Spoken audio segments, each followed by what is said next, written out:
안녕하세요, 내부자들입니다. 오늘 방송하기에 앞서서 한 가지 이벤트를 말씀드릴 텐데요.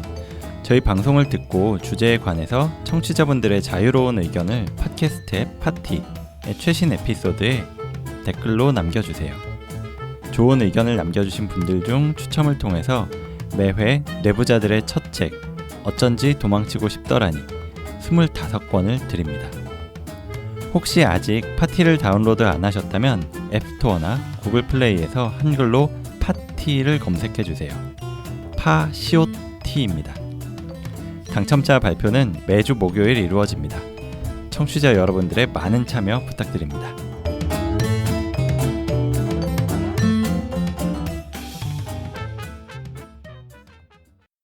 네, 이번 시간은 얘 왜 이러는 걸까요? 시간입니다. 도무지 왜 이런 행동을 할까 싶은 주변 사람의 심리 또는 나도 뭐 알 수 없는 내 자신의 마음속에 대해서 저희 정신건강의학과 의사들이 파헤쳐드리는 그런 시간이죠. 이번 시간에는 또 어떤 흥미로운 사연이 준비되어 있을지 오리지널 사연 요정 윤일 선생님 대신에 허경 선생님께서 네. 소개 부탁드릴게요. 네.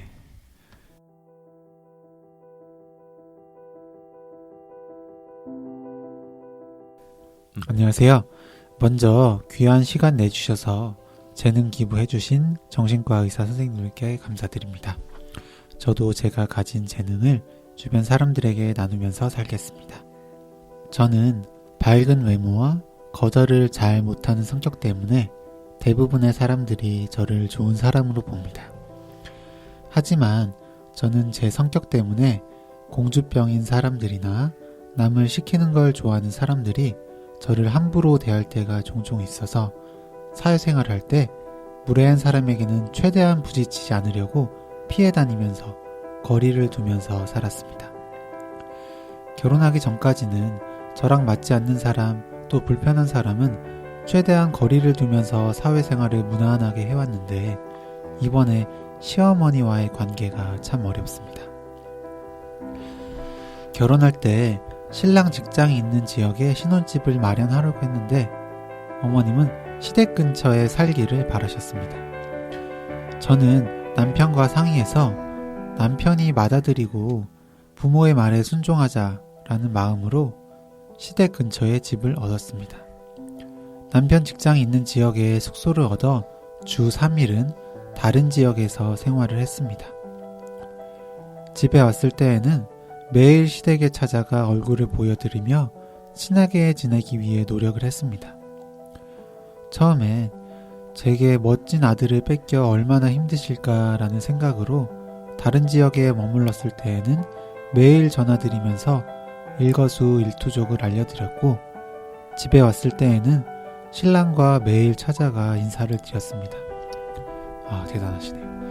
언젠가 어머님의 신임을 얻고 우리를 믿고 독립을 시켜주실 걸 믿었기 때문입니다.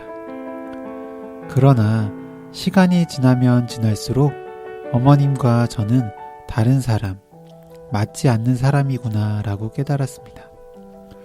저는 중학교 때부터 자매들과 자취를 하면서 친부모님과 떨어져 살았습니다. 경제적으로 독립을 했을 때에는 거의 모든 일은 저 스스로 해결했고 결혼도 제가 번 돈으로 살림을 마련했습니다. 그렇게 독립적으로 살아온 저에게 어머님은 정말 넘치는 사랑으로 많은 도움을 주셨습니다. 매일 찾아가는 저에게 항상 맛있는 음식을 챙겨주시고 이것저것 살림에 필요한 물품도 주셨습니다. 저는 큰 소리가 나는 것을 불편해합니다. 제가 보기엔 서로 조금만 양보하고 이해하면 별것도 아닌 건데 신랑과 시아버님이 잘못하긴 하지만 큰 소리를 내시는 시어머니의 불같은 성격이 저를 불편하게 합니다. 저는 상대방을 통해 대리만족하는 삶을 별로 안 좋아합니다.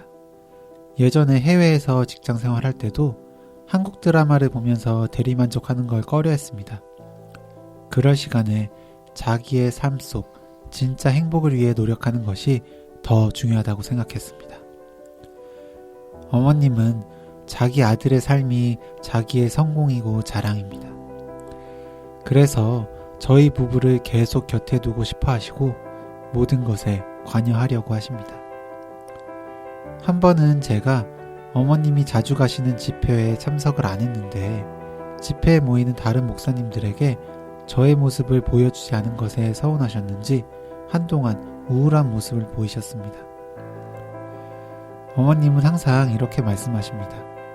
나는 너희들이 내가 원하는 사람들이 되는 것이 꿈이다 라고요. 어머님의 꿈은 자기 자신에게 향해 있지 않고 자기 자녀들이 자기가 원하는 모양대로 사는 것입니다. 저는 어머님이 자녀들을 통해 행복을 찾으려 하지 않고 자기가 하고 싶은 것을 이루고 그렇게 사셨으면 좋겠습니다. 저는 어머님의 기대와 사랑이 감사하면서도 부담스럽습니다. 처음엔 무조건 어머님이 원하는 대로 맞춰드리면서 살아가자 하라고 따랐는데 지금은 조금씩 지쳐갑니다. 어떻게 하면 어머님의 삶의 전부인 아들, 그러니까 저희 남편과 독립적인 가정을 만들면서도 어머님과 좋은 관계를 유지할 수 있을까요?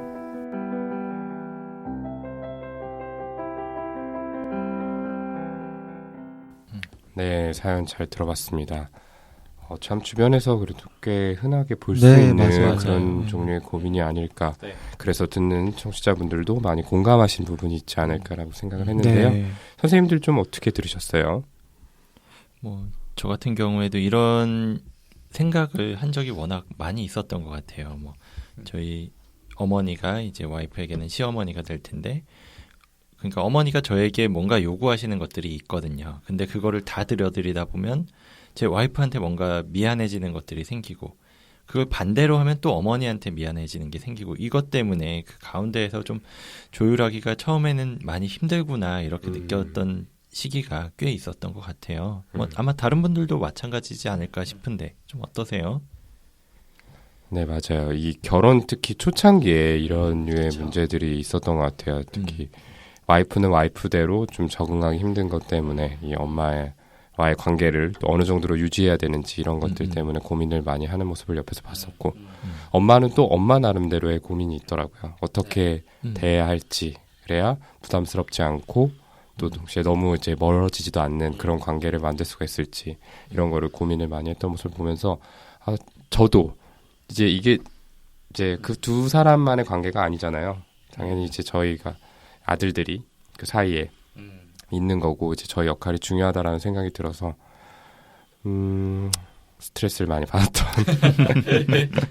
그런 기억이 좀 납니다. 저도. 네, 저도 어머니께서 저희 방송을 너무 열심히 들어주시기 때문에 말씀을 자세히 드리는 건 좀 어렵겠지만, 그 저희 어머님이 이제 제가 결혼하고 나서 저희 와이프한테 굉장히 잘해주셨어요. 정말 지금도 잘해주고 계시죠. 그러니까 정말 어떻게 보면은 여기 사연자분의 이제 시어머님처럼 매일 찾아가면 항상 음식도 어마어마하게 상다리가 부러진다고 표현하죠. 정말로 부러질 정도로 해주시고, 뭐 살림살이 물품이나 이런 것도 다 계속 챙겨주시거든요. 막 와이프 생일 땐 선물도 이렇게 해주시고 하는데, 이제 와이프도 그럼 되게 감사하면서도 약간 부담스러운 마음이 들잖아요. 네.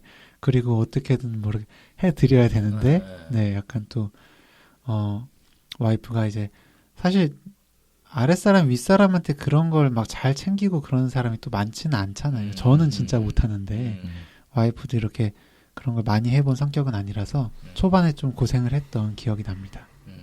그렇죠. 네. 뭐 저희 집안은 너무 화목해서 따로 할 말이 없는데. 네. 왜 저러시죠? 뭐 근데 저는 아까 오동훈 선생님이 말한 이제 남편이 가운데서 어쨌든 좀 잘해야 한다. 왜냐하면은 사실 그 중간에 그냥 말 그대로 매개체잖아요. 네, 하면 엄마의 네. 아들이기도 하면서 네. 와이프의 남편이기도 하고, 결국에는 가운데서 본인이 뭔가 어떤 딱 기준을 정해서 가이드를 해줘야 문제는 생기지 않는다라고 생각을 하고, 그렇죠. 이 사연에 남편의 롤이 너무 나와 있지 않아서 약간 그게 아쉽더라고요. 어떤 스탠스를 취하고 있는지가 네, 되게 그렇죠. 궁금한데. 네. 사실 이제 두 사람의 관계지만 실제로는 세 사람의 관계인 거죠. 그리고 그렇죠. 가운데 있는 매개체인 남편 또 아들, 이 가장 중요하다 이런 생각 드는데, 저도 그런 생각했어요. 사연 읽으면서 남편분은 어떤 태도를 취하고 계실까, 어떤 행동들을 하셨을까. 근데 그런 부분이 조금 드러나 있지 않은 게 음. 네, 아쉬웠습니다. 그냥 생각을 하기로는 어쨌든 어머님은 본인 아들을 굉장히 자랑스럽게 생각하신다고 했잖아요. 네네. 맞아요. 어머니는 본인의 그런 소망을 아들한테 좀 투영을 시켜셨던 거고 그걸 아들이 아마 지금까지는 좀 충족을 시켜드렸던 것 같아요. 네, 아마 이제 네. 착한 아들이고 어머니에게는 그렇게 자랑스러운 아들인 만큼 아마 지금 그 사이에서도 굉장히 그 남편분께서 좀 그런 롤을 아직도 계속 하고 계시는 건 아닌가라는 좀 생각이 들었습니다. 그렇네요. 이 사연 초반에 보면은 또 남편이 다른 지역에서 직장 생활을 함에도 불구하고 이제 엄마가 원하는 대로 결국 그렇게 했잖아요. 시댁 그 네. 남편의 본가죠. 본가 근처에 집을 얻어서 또 살아서 두 집 살림을 했던 네. 거죠. 네. 네. 이런 것들을 보면 좀 순종적이고 수능적이고 이런 태도가 지금도 계속 유지되고 있지 않을까 이런 생각이 드네요. 그러니까. 네. 아무튼 그러면서 저는 이 사연을 읽으면서 이 시어머니는 그러면은 왜 그런 요구를 하실까? 시어머니는 어떤 생각이실까? 이게 일단 제일 먼저 궁금해졌어요. 뭐 사실 이런 얘기 주변에서도 정말 많이 듣는다고 이야기했는데 뭐 네네. 진료실에서도 정말 많이 듣고요. 이게 시어머니가 원하는 어떤 방향과 며느리가 원하는 방향 그게 차이가 나기 때문에 그것 때문에 계속 갈등이 생기고 흔히 말하는 고부 갈등이 계속 반복이 되는 거거든요. 그렇죠. 그러니까 진료실에서도 뭐 저희가 정말 많이 뵙기도 하는데 또 드라마에서도 고부 갈등은 정말 단골 손님이잖아요.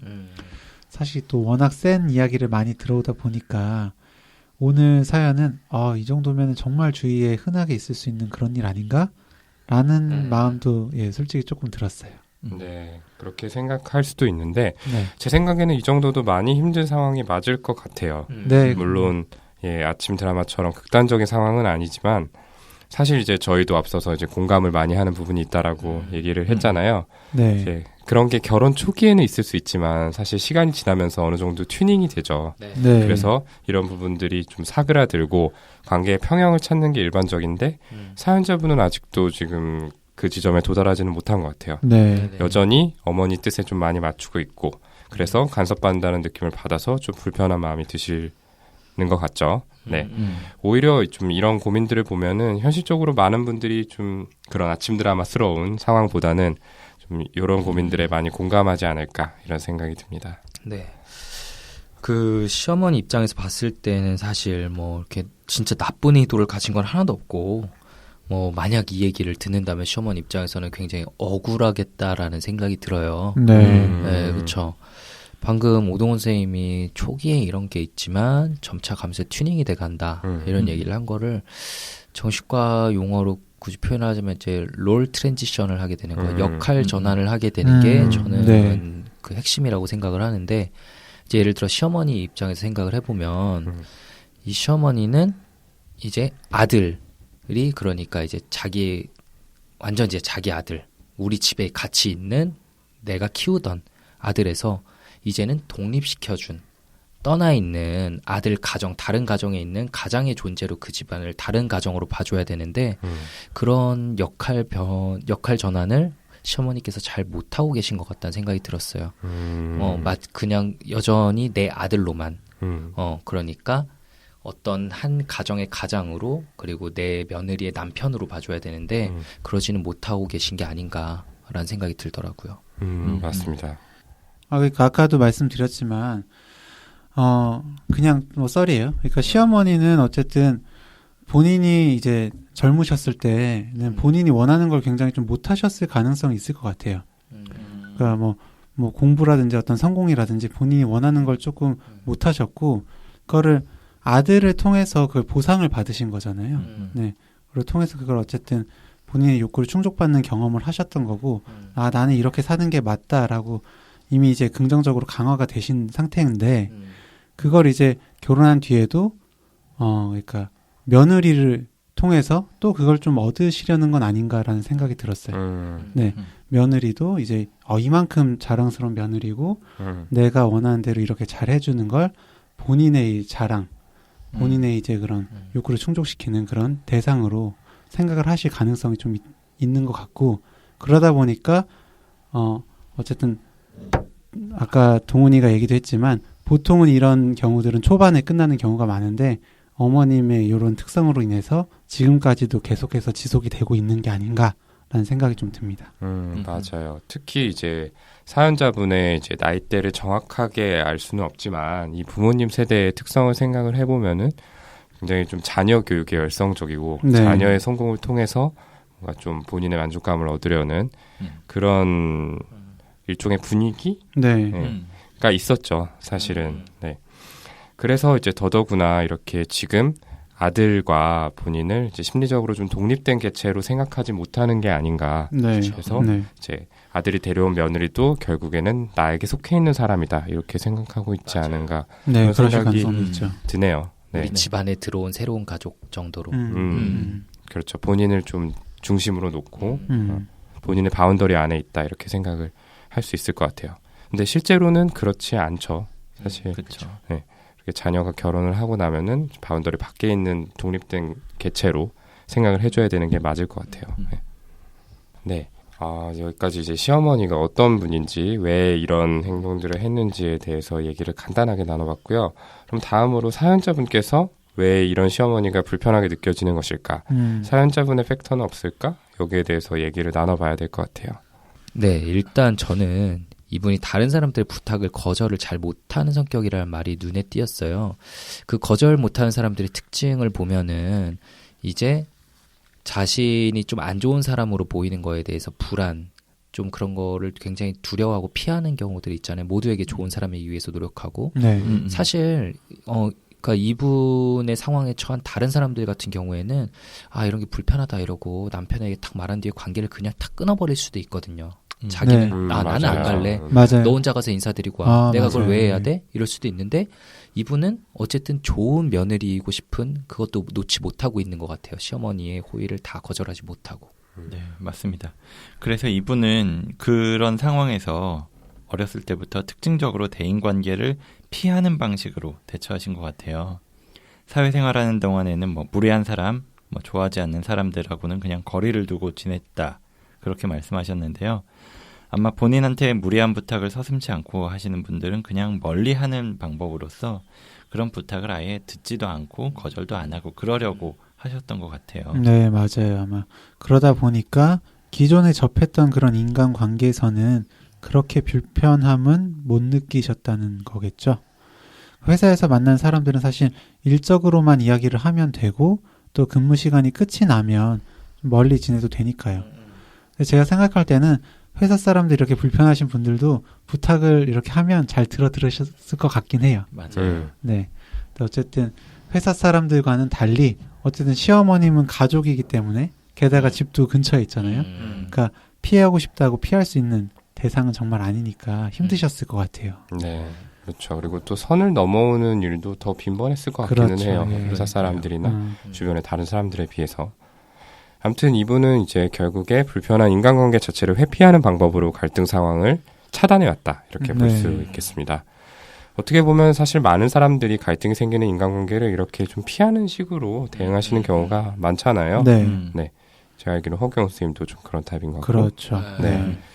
근데 저 같은 경우에는 이제 무례한 사람을 뭐 저라고 이제 안 피하는 건 아니지만 불가피하게 좀 만나게 되면은 어떤 방식으로든 티를 내게 되는 것 같아요. 뭐 표정이 굳어진다든지, 뭐 말을 오랫동안 안 한다든지. 네. 다 싫텐데 이게 좋은 버릇이 아닌 건 저도 아는데 어떨 때는 이렇게 좀 내가 불편한 마음이라는 걸 내색하는 게 필요하다는 생각도 들어요. 그러니까 그 사람도 상대방을 좀 기분 나쁘게 만들고 있다는 거를 인식을 해야죠. 그렇죠. 네. 그렇죠.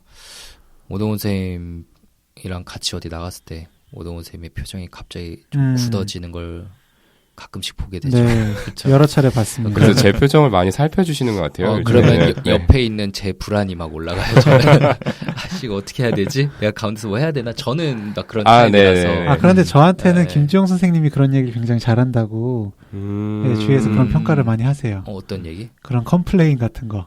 저 컴플레인 좀 잘하죠. 네. 그러니까 저는 좀 참다가 저는 계속 맨날 하하 이러면서 웃으면서 참는 편이잖아요. 그러다가 어느 순간에는 좀 욱하고 제일 강하게 나가버리는 거 네, 같아요. 맞아요. 네. 옛날에 그 교실에서도 그랬었고. 네, 맞아요. 근데 참 이 컴플레인을 해야 되는 상황이 있죠. 그럴 네. 때는 맞아요. 뭐 다들 아마 잘 할 네. 텐데 이제 그런 상황이 아닌 애매한 상황들 그쵸. 있잖아요. 되게 음. 그걸 대놓고 말하면은 뭔가 내가 좀 좀 이상한 사람이 되는 건가? 좀 예, 속 좁은 사람이 맞아요. 되는 건가? 음. 근데 기분은 나쁘고 네, 또 그런 상황들이 문제가 되는 것 같아요. 맞아요. 네. 제가 뭐 오동훈 선생님도 아까 얘기했지만 저는 이제 사연 주인공 분하고 성격이 비슷하거든요. 남들 앞에서 싫은 소리 잘 못하고 누가 부탁하면 또 웬만하면 다 들어주려고 하거든요. 그래서 이제 제 윗연차 전공일 때 아랫연차 이제 티칭도 하고 그래야 되는데 싫은 소리를 못 하겠는 거예요. 예, 뭐 시키고 그래야 되는데 그래서 뭐 제가 일을 대신 다 한다든지 뭐 그런 경우도 많았었죠. 그래서 저는 가끔씩은 손해 본 것 같은 기분도 들고 좀 기분 나빠질 때도 좀 있고 그러는데 참 그래서 동훈이나 이제 지용이 형 이렇게 표정 굳어지고 그렇게 얘기 잘하는 거 보면 부러울 때가 많아요. 맞아요. 저도 비슷한 경험을 되게 많이 하거든요. 저도 칭찬 맞죠, 근데? 아, 그럼요. 미안한데. 저 배우고 있어요. 좀 나아지고 있지 않나요? 아 근데 저는 방금 동훈이 한 멘트 되게 인상적이었어요. 이렇게 내가 저 사람도 나를 기분 나쁘게 하고 있다는 거를 이런 식으로 알릴 필요가 있다. 네, 네. 맞아요. 하나 배운 음. 듯한 느낌이었어요. 네. 저는 방금. 결국 뭐 다 소리치고 화를 내야만 알게 하는 건 아니잖아요. 알 수 있게 하는 건 그러니까요. 아니니까요. 그냥 동훈이처럼 그냥 표정이 싹 굳어지기만 해도 그 사람이 어느 정도 될 수 있으니까. 네. 아무튼 저도 그렇게 사람들이 부탁하거나 뭐 이러면 바로 떨쳐버리지 못하고 좀 끝까지 들어주는 때가 있어요. 그러고 나서는 네, 희우도 그런 편이죠. 네. 교영이가 말한 것처럼 좀 손해보는 생각이 들 때가 있어가지고 기분이 나빠지거든요. 그러면 괜히 다른 데다가 막 짜증을 부리는 거예요. 막 별다른 잘못 없는 사람들한테도 막 기분 나쁘게 행동한 적도 있고요. 그래서 뭐 예를 들면 막 운전하다가 그렇게 나쁘게 끼어든 게 아닌데도 내 앞에 확 끼어들면 괜히 빵 한번 한다든지 그런 식으로 풀 때가 종종 있긴 했었어요. 네, 윤희훈 선생님은 전치의 방어 기제를 사용하고 계시네요. 그러네요. 네. 네, 이게 어쩐지 도망치고 싶더라니 제 파트에 아주 잘 설명해 놓았는데요. 아, 네, 종로에서 뺨 맞고 한강 가서 눈 흘긴다. 네, 어제 강연에서 마치 들은 것만 같은 네. 그런 느낌이 좀 드는. 예전에 페이스북 홍보만 열심히 하시더니 이제 책 홍보 밖에 모르는 책 홍보 바보 됐네요. 네, 아무튼 김지용 선생님 홍보 참 네. 좋습니다. 예. 이 방어 기제 이야기가 나온 김에 지금 사연자분이 사용하고 있는 방어 기제는 또 어떤 게 있을지 이야기를 해봐도 좋을 것 같아요. 이걸 알게 되면 앞으로 어떻게 하시면 좋을지 좀 이야기를 할 수 있을 것 같기도 하고요. 네. 근데 이제 사실 이 사연자분께서 보내주신 이 내용만 보면 사연자분 본인이 사용하는 방어 기제가 무엇인지 정확하게 말씀드리는 건 좀 어려울 것 같아요. 다만 한 가지 알 수 있는 건 시어머니가 여러 가지 요구를 하고 있으셔서 마음이 많이 불편하실 텐데도 그걸 참고 있는 모습이 눈에 띄거든요. 근데 뭐 이것이 억제, 그러니까 의식적으로 이게 누르고 있는다기보다는 이제 무의식적으로 참는 그런 억압의 그런 방어 기제가 아닐까라는 생각이 듭니다. 네, 그것들이 이제 최근 들어서 조금 한계에 부딪히고 네, 있어서 맞아요. 이렇게 좀 감정들이 올라오는 게 아닌가 생각이 들고요. 저는 이분이 이제 문자 그대로 피한다. 이 회피의 방어 기제를 사용하고 계시는 것 같아요. 이 회피란 심리적인 스트레스를 유발하는 상황과 의식적이든 무의식적이든 의도적으로 거리를 두는 것을 의미합니다. 이 내용은 화제의 베스트셀러죠. 어쩐지 도망치고 싶더라니 줄여서 어도십 25페이지에 네. 상세하게 설명이 되어 있으니까 참고해 주시고요. 어도시. 페이지까지. 네, 저 이제 또 악플 좀 맞겠네요. 네. 책 홍보 네. 그만해라. 지겹다. 돈의 눈이 멀었냐. 네, 아 근데 방어 기제는 굉장히 중요한 내용이니까요. 네, 그쵸. 그것만 좀 이해해 주시고요. 그런데 이 회피의 문제는 당장 눈앞의 심리적인 갈등을 피할 수는 있지만 궁극적인 해결 방안을 강구해 주지는 못한다는 데 있죠. 네. 이분의 경우에 그동안은 이제 불편한 사람들을 피해오는 방식으로 대처해왔지만 아까 허경호 쌤이 얘기한 것처럼 이제는 피할래야 더 피할 수 없는 관계에서 그런 사람을 맞닥뜨리게 된 거잖아요. 네. 그러니까 이런 상황에서 더 이상은 회피가 방어 기제로서의 역할을 하기 어려운 상황인 거죠. 저는 어떻게 보면은 이분이 이 회피라는 성숙하지 못한 방어 기제를 좀 벗어던질 수 있는 기회를 맞이하지 않았나. 예, 이런 생각도 좀 듭니다. 그럴 수 있겠네요. 역시 회피 전문가답네요. 네. 네, 그렇죠. 네, 화제의 베스트셀러. 어도시. 그만할게요. 소심해지는데 어쩐지 그만하고 싶더라니. 네. 정말 도망치고 싶네요. 네. 저는 오히려 이제 사연자분보다도 시어머니의 행동 패턴에서 좀 특징적인 방어 기제를 찾아볼 수 있을 것 같다는 생각이 들어요. 그 아까 허경 선생님도 이제 본인이 못 이룬 꿈을 좀 시어머니가 아들을 통해 이루려는 것 같다는 얘기를 네. 했었고, 이 사연 말미에 시어머니께서 나는 너희들이 내가 원하는 사람이 되는 것이 꿈이다라는 얘기를 한 게 그런 있었잖아요. 얘기를 네. 하셨죠. 네. 그게 방어 기제 중에 substitution, 그러니까 대치 그리고 대리 영성? 대리 영성. 네. 이라고 부르는 이제 방어 기제인데, 자신이 어쨌든 내가 꿈꾸는 사람이 되지 못했으니 너희라도 되었으면 좋겠다. 꽝 대신 닭. 이런 방어 기제를 쉽게 지금 말하면, 시어머니께서 네. 사용하고 계신 것 같다는 생각이 들어요. 그렇게도 생각해 볼 수 있을 것 같아요. 어쨌든 사연자분은 이런 대리만족을 정말 좋아하지 않는다라고 이야기하셨잖아요. 네. 뭐 현재의 삶 자체에 초점을 맞추는 게 좋지. 그래서 이런 차이 때문에 결국 시어머니하고 갈등이 자꾸만 일어나고 있는 것 같은데, 또 그 이야기는 직접 하지는 못하고 있으신 것 같고요. 그래서 이런 모습 역시나 어쩌면 남들한테 싫은 소리 못하는, 그런 거절하지 못하는 모습하고도 연결이 다 된다라고 생각이 드는데요. 근데 이런 성격은 왜 생기게 됐을까요? 혹시 오동훈 선생님 말씀해 주실 수 있나요? 뭔가 본인이 다 준비하신 것 같은데 굳이 저한테 이야기를 던지시는 게 수상쩍네요. 좀. 네, 뭐 이렇게 하면은 정연이가 진행하는 것처럼 보인다고 해서 손정현 선생님하고 그만 놓으세요. 죄송합니다. 네. 어쨌든 저는 생각해 보니까 좀 이분의 어린 시절 경험이 작용했을 가능성을 생각해 볼 수 있을 것 같아요. 네. 중학생 때부터 자매들하고 자취를 하면서 부모님하고 떨어져서 지냈다 이런 내용이 있었잖아요. 맞아요. 이런 일은 사실 일반적으로 다른 분들에게는 찾아볼 수 없는 경험이죠. 어떤 사정이 있었을지 좀 궁금하고 그걸 알면은 더 자세하게 이야기를 드릴 수 있을 것 같아요. 어쨌든 아직 돌봄을 받아야 될 나이죠. 중학생이라는 어린 나이가. 근데 이런 상황에서 오히려 동생들을 돌봐야 되는 게 심리적으로 그렇게 좋은 일은 아니었을 거라는 그런 생각은 분명히 듭니다. 네. 그렇죠. 그러니까 제가 사연을 읽으면서도 중학생 때부터 부모님과 떨어져서 사셨다고 했잖아요. 네, 그 정말 쉽지 않으셨을 것 같아요. 게다가 경제적으로 독립한 다음에는 모든 생활비, 그러니까 심지어는 결혼까지도 혼자 힘으로 하셨다고 하니까 정말 대단하시다라는 말씀을 드리고 싶어요.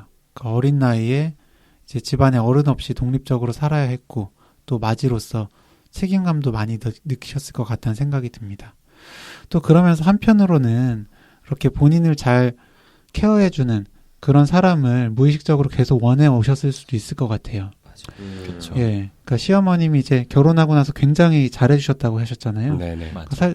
거의 친어머니처럼 해주셨던 것 같거든요. 그러면서 아마 사연자분도 처음에는 굉장히 그런 데서 본인이 느끼지 못했던 그런 뭔가 애정이나 좀 욕구 같은 걸 되게 충족받고 그래서 더 잘 해드리려고 했을 것 같아요. 네, 그러니까 사연자분의 이전에 약간 회피적인 그런 인간관계를 생각해 보면 사실 남편 따라서 그냥 아예 분가를 했을 수도 있는데도 불구하고 어쨌든 남편의 뜻에 따라서 시어머니의 뜻에 따라서 집 근처로 가게 된 거잖아요.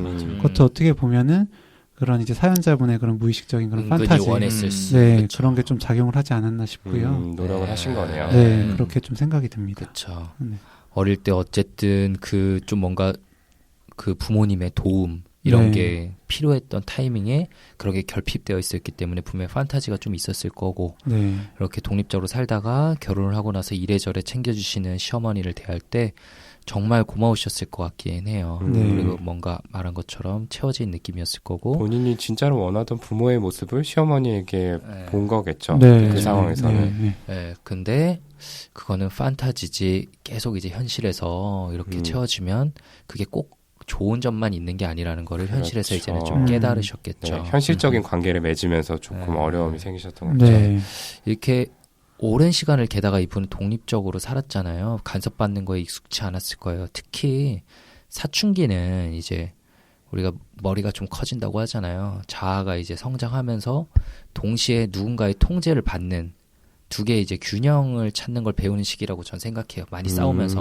엄마 아빠랑 엄청 싸우잖아요. 사춘기 때. 네. 나는 분명히 할 수 있어라고 하면서 은근히 또 통제는 받아야 되고 그거 싫은데 그래도 해야 되는 거구나. 이거를 수많은 싸우는 경험을 통해서 전 배워가는 시기라고 생각하는데 이분은 그런 경험이 좀 부족했기 때문에 어른과 그런 좀 맞춰가는 경험이 적어서 더 조절하기가 좀 쉽지 않다는 생각이 들기도 하고요. 그 당시에 떨어져 지내면서 그런 맞춤의 경험을 못했던 거죠. 네, 그렇죠. 그러니까 챙겨주셔서 좋은 것과 너무 간섭이 훅 들어오는 것 같은 이 불편함 사이의 거리를 어쨌든 자기 속에서도 이렇게 조절할 수 있는 그런 능력이 있어야 되는데 좀 그런 경험 부족으로 인해 아직까지 불편해하시는 게 아닌가 이런 생각이 좀 들기도 했어요. 맞습니다. 그래서 정말 시어머니에 대한 양가 감정이 들면서 이러지도 저러지도 못하고 계신 것 같다라는 생각도 들고요. 지용 형 한 말대로 적당하게 거리를 두는 게 익숙하지 않으니까 거리 조절에 어려움을 겪으시고 있고요. 게다가 이게 남들한테 싫은 소리 못 하시는 성격이다 보니까 본인 마음이 이렇다는 걸 뭐 남편한테든 뭐 다른 가족한테든 막 털어놓지도 못하고 왠지 혼자 속을 썩이고 있으신 것 같다라는 생각이 들어서 정말 안타까운 마음이 들거든요. 정말 잘 도와드리고 싶은데 어떻게 하는 게 좋을까요? 네. 저희가 이제 사연에 대한 소감 부분에서 이런 말씀 드렸는데, 이제 남편분이 어떻게 하는지가 중요하다. 또 네. 남편분의 태도가 궁금하다. 그동안은 조금 수능이 오셨던 것 같다. 이런 말씀들을 드렸잖아요. 이 허기원 선생님이라면은 이 상황에서 좀 어떤 조율을 위해서 어떤 식의 스탠스를 취했을 것 같아요? 저요? 네. 네. 어쨌든 뭐 저도 좀 기억이 나는데 저는 어쨌든 저희 체면을 차리시는 그 어머님 사연 때도 네네. 말씀을 드리지 않았었나요? 어쨌든 맞아요. 진료실에 이렇게 뭐 그런 두 사람의 문제로 왔을 때 만약에 부부가 왔다라고 하면은 남편이랑 면담을 할 때 남편 편을 엄청 들어주면서 부인 욕을 같이 합니다. 그리고 부인분이 오시면 부인 편을 들어주면서 남편 욕을 엄청나게 하죠. 하듯이 어쨌든 저는 부인이랑 있는 시간이 더 많잖아요. 그러니까 부인 편을 무조건 많이 들어줘야 되는 게 우선이라고 생각해요. 지금은 어쨌든 아까 지웅이 형이 그 롤 트랜지션, 그러니까 역할 전환에 대해서도 말씀을 해주셨는데, 그러니까 지금은 이제는 엄마 아들이 아닌 이제 사연자분의 남편이 된 거잖아요. 예, 그거의 역할을 조금 더 잘 수행하셔야 되지 않나 생각하고요. 그래야 그 모습을 보고 어머니도 이제 우리 아들이 나의 품을 떠나서 이제 한 가정을 이뤘구나라고 생각하면서 독립을 시켜주실 수 있지 않을까라는 생각이 듭니다. 네, 둥지를 떠났구나. 네, 이렇게 생각을 하셔야죠. 네, 그래야 제가 아까 이제 시어머니의 역할 전환도 얘기했는데 둥지를 떠났으니까 그때야 비로소 사실 시어머니도 이제 제2의 본인 인생을 사셔야 되는 거거든요. 네, 아마 30년 넘게 이제 아들 키우는데 최대한 집중하고 그게 인생의 최우선 목표가 되어 오셨을 텐데 지금 타이밍이야말로 이제 본인의 인생을 찾으셔야 되는 타이밍이라고 생각해요. 네. 시어머니 입장에서도. 그래서 남편분이 그런 거를 좀 보여주시는 게 필요할 것 같고 뭐 좋은 해결책일지 아닐지 모르겠는데 저는 만약 좀 가능하다면 이제 시어머니 시아버지 두 분이서 조금 길게 떠날 수 있는 여행을 이제 이 사연자분 가정에서 한번 보내드리면 좋지 않을까 싶어요. 네, 두 분이서 좋은 시간을 가지도록 한번 아마 둘이서 여행 가신 적은 거의 없으실 거예요. 네. 이렇게 아드님에게 집착하시는 거 보면은. 그래서 거기서 좀 좋은 경험을 하시고 앞으로 이제는 내가 이렇게 살아야 될 나이구나라는 걸 좀 깨달으실 수 있도록 해주시면 좋지 않을까 싶어요. 네, 그리고 저는 뭐 이게 어떤 해결책이라기보다도 그냥 문득 궁금해진 건데 아까 저희가 이 분이 자신이 보호받지 못했던 어떤 판타지 때문에 중학교 때부터 독립해서 살면서 누군가의 보호를 받고 싶었다. 그런 마음이 있어서 이렇게 된 게 아닌가라는 이야기를 했었잖아요. 근데 시어머니도 이분이 그런 삶을 살았다는 걸 알고 계실 거 아니에요. 중학교 때부터 독립해서 지냈으니까. 네, 문득 든 생각이 어쩌면 시어머니도 그래서 더 막 챙겨주려고 하고 더 많이 쏟아붓고 그런 건 아닌가 하는 생각이 문득 들었어요. 그래서 사실은 이분 속마음은 좀 독립을 하고 거리를 두고 싶은데 그거를 전혀 눈치채지 못하고 그러시진 않나라는 생각이 문득 들기도 해서 어려울 수는 있지만 뭐 남편의 입을 통해서일 수도 있고 아니면은 본인이 조금 조심스럽게라도 뭐 너무 챙겨주지 않으셔도 괜찮다라든지 이런 메시지를 조금씩은 던져보는 것도 좋지 않을까 하는 생각이 들어요. 혹시나 네네. 그런 오해에서 비롯된 거라면. 좋은 얘기네요.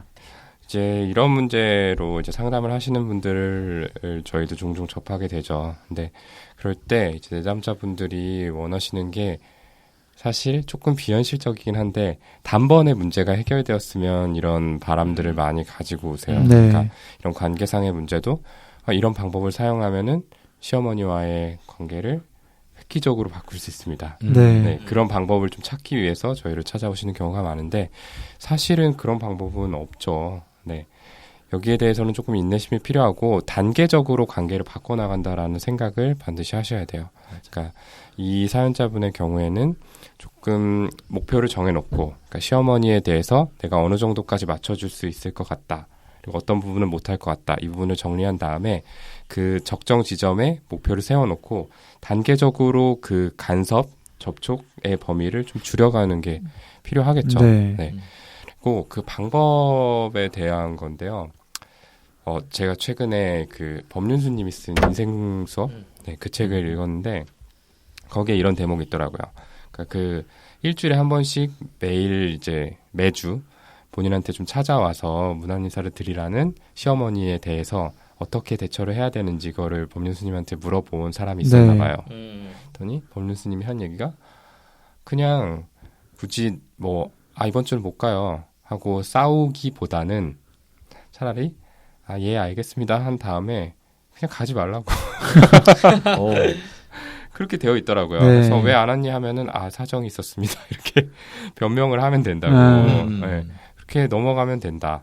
사실은 이제 시어머니가 바뀌기랑 그렇게 쉽지 않을 거예요. 그래서 그 앞에 좀 직접적으로 맞서 싸우는 게 꼭 정답은 아닐 거란 생각이 들고요. 이런 식으로 좀 맞춰주시는 것처럼 하다가 이제 좀 이유나 변명이나 이런 것들로 이제 단계적으로 좀 줄여 나가는 것, 그 맞춰주는 빈도를 줄여 나가는 게 제일 현실적인 방법 아닐까? 이런 생각이 들었어요. 네, 그러니까 매번 찾아가시다가 찾아가는 횟수 점점 줄이신다든지. 그렇죠. 네. 그럴 때 이번 주도 올 거니? 그랬을 때 이번 주는 못 가요. 라고 하기보다는 네 알겠습니다 하고 네. 안 가면 됩니다. 왜 안 왔니? 일이 있었습니다. 네. 죄송합니다. 좋은 거 맞나요? 저 불안해지는데. 책임은 법륜스님에게로. 네, 아까 얘기가 조금 넘어가긴 했는데 아들이면 어떨 것 같냐, 저 같으면 어떻게 할 것 같냐고 하긴 하셨잖아요. 근데 사실 진짜 롤 트랜지션이 어려운 게 저는 지금도 어쨌든 저희 집에 가면 어머니 편을 좀 많이 들긴 들어요. 네, 저희 집에 와서 이제 다시 와이프에게 뭐 이렇게 얘기를 하고 이제 뭐 하는 그런 과정이 있긴 하지만. 그래요? 네. 저 같은 경우는 저희 집에 가서는 와이프 편을 훨씬 많이 들긴 하는데. 네. 그때 좀 네. 저 같은 좀 차이점이네요. 경우는 저희 네. 집에 가면 자요. 전형적인 회피를 하시는. 자고. 그러니까 둘이서 친해지더라고요. 네. 예, 뭐 정리를 좀 해보죠. 정리하자면은 이제 남편분의 역할이 중요하다. 그래서 남편분께서 균형을 잘 잡아주시도록 어떤 좀 고민이 필요할 것 같다라는 얘기였고요. 두 번째로는 이제 그 시어머니에게 맞출 수 있는 그 정도를 정해놓고 그 단계까지는 이제 단계적으로 조금 간섭받는 접촉하는 그 정도를 줄여나가자. 네. 그 방법으로는 그냥 조금 뭐 변명이나 핑계나 이런 것들을 이용해서 그냥 최대한 스무스하게 이분에게 좀 다이렉트하게 맞서는 거가 네. 그렇게 좋을 것 같지는 않아요. 맞아요. 저는. 네. 네. 사실은 이분이 뭐 어떤 나쁜 뜻으로 시어머니 같은 경우도 나쁜 뜻으로 이제 그러셨던 거는 없었던 것 같고 이전에 이제 체면을 중요시하던 그 어머님하고는 좀 다르게 어떤 시어머니의 행동이 정말 이제 심각한 문제다라고 보기에는 좀 애매한 부분들이 있잖아요. 그렇죠. 그렇기 때문에 막상 이런 문제로 이제 싫은 소리를 했다가는 관계가 정말 완전히 틀어지게 되는 상황이 생길 수 있어서 조금은 이제 유한 방법으로 이렇게 해나가는 게 좋지 않나 이런 생각이 듭니다. 네. 정리가 좀 됐나요? 네. 네. 좋습니다. 그러면 이제 아무쪼록 이제 오늘 또 좋은 이야기 나눌 수 있도록 사연 보내주신 사연자분께 감사의 말씀을 전하고요. 부디 이 문제가 잘 해결돼서 사연자분께서 이제 시어머니분 그리고 남편분과 모두 좀 편한 마음으로 지내실 수 있기를 바랍니다. 그럼 31-2화 얘 왜 이러는 걸까요? 방송 여기서 마무리 짓고요. 저희는 다음 시간에 더 재미있고 유익한 방송으로 다시 찾아뵙도록 하겠습니다. 감사합니다. 감사합니다.